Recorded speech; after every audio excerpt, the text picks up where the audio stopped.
What is up, guys? This is Jonathan Concepcion, and today I wanted to update you guys on Dungeon of Greed's level generator. So, without further ado, let's get started. For the most part, I want dungeons to be filled with life. I started by testing the room size, which initially was 16 by 16, but it turns out that seems to be very small with how the hallways connect to each other. But in general, I am looking to expand it to a 20 by 20, which indeed is a really decent room size and will likely be adjusted because it does cut off at the edge, but that's not too much of a problem. It'll be fixed later down the road.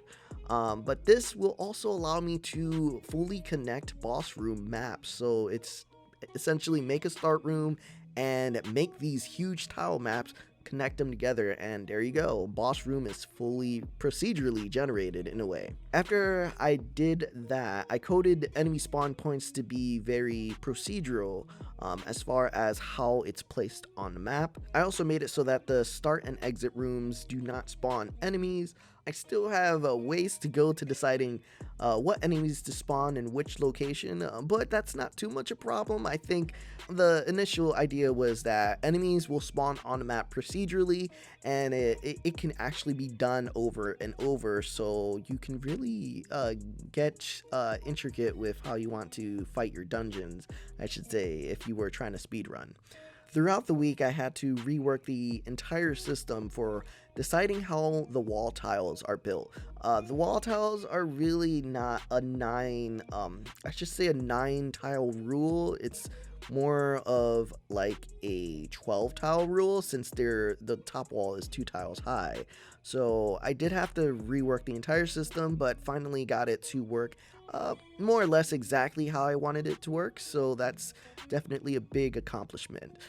This also includes creating certain levels to different dungeon themes as well. I was able to have it so that the wall types, so essentially I can have different themes for how deep you go into a dungeon, or even deciding which dungeon is more of the scarier or harder type just by looking at the walls, since that will indicate what enemy types will be in that dungeon. The beginning of the dungeon does have a set of stairs to give an idea of entering the dungeon, as well as the exit for you diving deeper into the dungeon.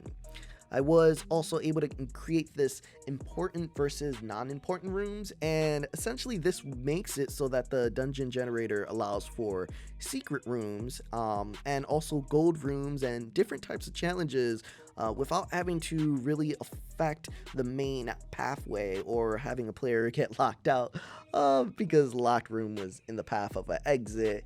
That would be funny, but no, we're not going to do that. I had the opportunity to get some awesome door tiles by Cluely, so I decided to just pop them right in, and they worked wonderfully.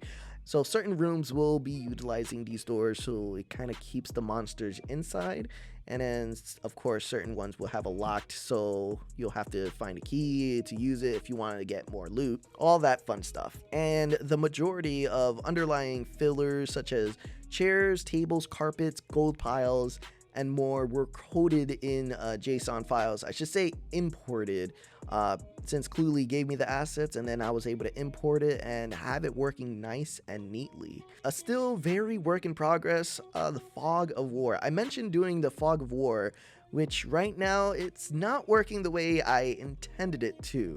I did mention I was going to work on it, and as you can see, it's like paint in a way, but I promise you I will be adding it. I'll put it on the screen, but if you do play Pixel Dungeon, that's similar to what I'm trying to do, where it sort of paints the way. So the darker area is going to be the places you've never seen before, and then it kind of like opacitates to the point of what you saw and what you're currently seeing. This allows for more surprise, I should say surprises. If there's like a room that you really don't know what's behind it, should you risk going inside of it. This isn't too much, I shouldn't say this is too hard to do, but more or less this requires a lot more research since it'll be my first time working with Fog of War. Also, I guess another reason why I didn't fully jump into trying to resolve the issue was I do plan on upgrading.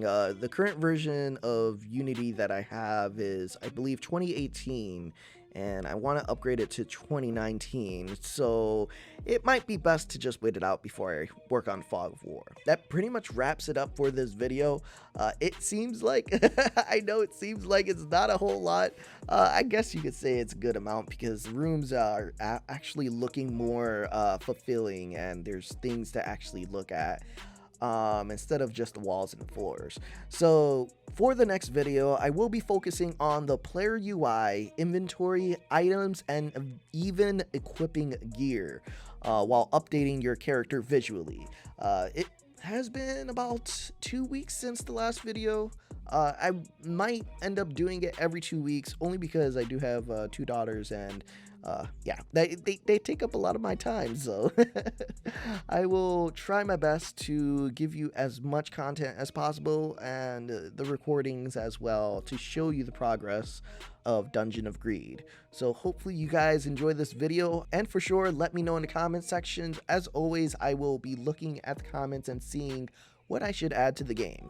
Secret rooms was one that was mentioned in the last video, and that is definitely going to be a feature into the game. I do have this bomb sprite, and essentially there'll be like a cracked wall, and then once you use the bomb, it'll explode that cracked wall and open the pathway.